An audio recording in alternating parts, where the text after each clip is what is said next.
Civil Service Exam, Math Reviewer, number 79 and 80. So, i-post nyo muna. Try nyo munang sagutan bago panoodin ang solution ko.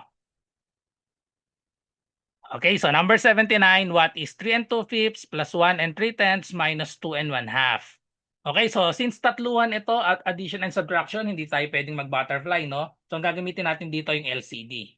Okay, so ano bang LCD ng 5, 10, and 2? Least common multiple ng 5, 10, and 2. Kung mapapansin nyo, pag minultiply natin itong 5 times 2, equal na siya sa 10. So therefore, ang LCD nito ay 10. Okay? So ibig sabihin, gagawin nating 10 lahat ng denominator natin. Okay? So i-write lang natin yung mga whole number, 3, tapos itong 5, gagawin nating 10. Solve natin yung numerator mamaya. Okay? So plus, ito dahil 10 na ito, so kopyahin na lang natin ito, 1 and 3/10. Minus 2 and 1/2, so gawin natin 2 and then over 10. So isolve natin yung numerator.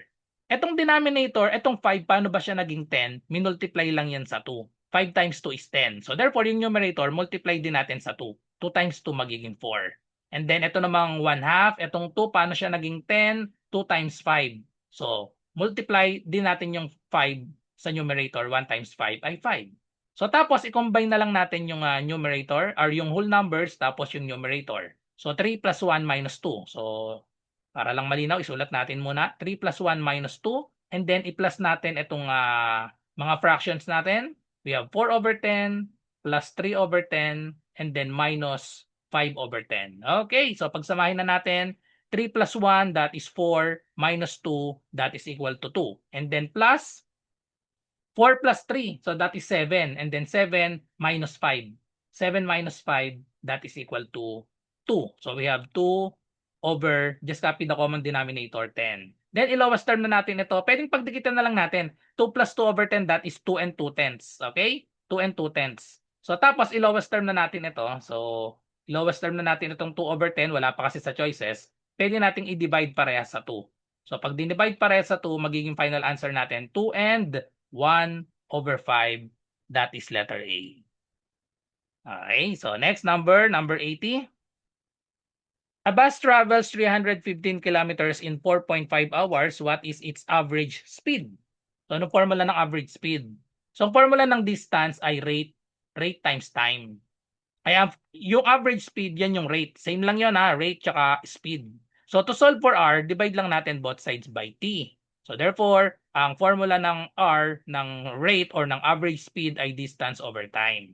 Yung iba naman, gumagamit nung technique para hindi makalimutan, nilalagay sa triangle, yung distance nasa taas, tapos, di ba ang distance ay rate times time. Kaya magkatabi yung rate times time. Kapag distance ang hinahanap, ang formula natin, multiplication kasi magkatabi yung R at T. Kapag naman rate ang hinahanap, kagaya dito sa problem, what is its average speed? Rate yun. So kapag rate ang hinahanap, ang formula natin ay nasa taas yung D, nasa baba yung T, kaya division yon. Kagaya nito. Rate is equal to distance over time. So i-substitute lang natin ang given. A bus travels 315 kilometers. So dapat sa unit pa lang, alam nyo na kung ano yon. Kilometer, so ibig sabihin yan ay distance. 315 kilometers. Divide natin sa 4.5 hours ang unit. So therefore, yan yung time natin. 4.5 hours.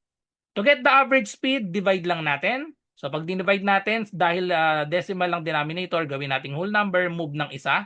Siyempre, gagawin din natin yan sa numerator. 315 ang decimal niya nasa dulo. So i-move natin ang isa, magiging siyang magdagdag lang ng 0, 3,150 divided by 45. So kilometer per hour na yung unit nito. Okay? So i-divide lang natin manually. Tingin tayo sa choices. So 6, 6, 7. 6 at 7, no, yung dulo. So yan ang magiging guide natin sa pagdi-divide dito. Okay?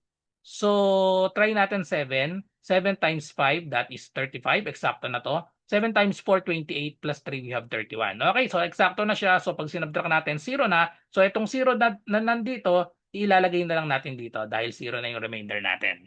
So therefore, the answer is letter C, 70 kilometers per hour ang average speed or ang rate.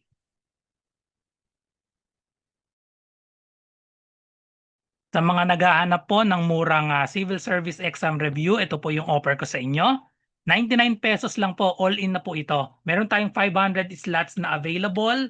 Ito po yung mga inclusion niya, 10 days math and logic tutorial via Zoom. Online po ito So ang schedule nitong 10 days, ito po. Ayan, Math and Logic.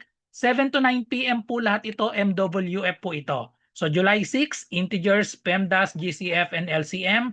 July 8, fractions and decimals. July 10, law of exponents and radicals and unit conversion.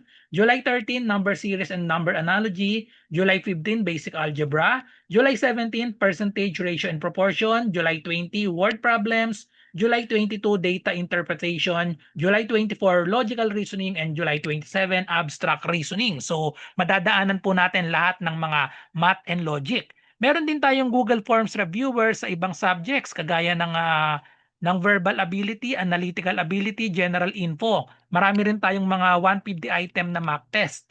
Then may only replay din po tayo ng past session. Ito pong mga Zoom meetings natin, recorded po yan sa exclusive na FB group natin. So ano pong inaantay nyo, mag-message lang po kayo sa akin dito sa aking FB RJ Enseñado.